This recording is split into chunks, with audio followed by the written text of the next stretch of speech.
জামাতে ইসলাম 17 বছর অপেক্ষা করছে, আরো প্রয়োজনে 17 বছর তারা অপেক্ষা করতে পারে নির্বাচনের জন্য, এই কথা বলেছেন জামাতের আমির।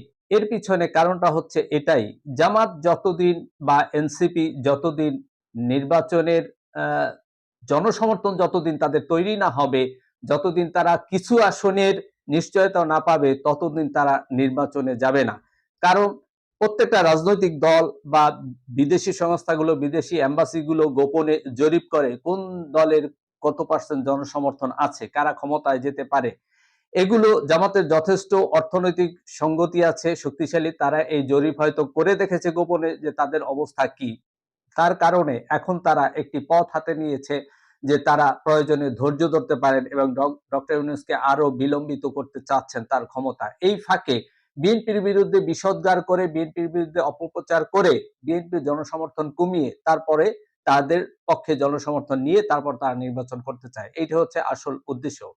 কারণ কিছুদিন আগে এক সাক্ষাৎকারে সমন্বয়ক হাসানাত বলেছিলেন যে জনপ্রিয় হওয়ার দুইটা উপায় বাংলাদেশে, একটি হচ্ছে নিজের কর্মক্ষমতা দিয়ে, আর একটা হচ্ছে জনপ্রিয় দলের বিরুদ্ধে বিষোদ্গার করে তার জনসমর্থনের ধস নামিয়ে তারপরে জনসমর্থন তৈরি করা। সেই পথেই এখন হাঁটছে জামাত ইসলাম এবং এনসিপি এবং কিছু রাজনৈতিক দল।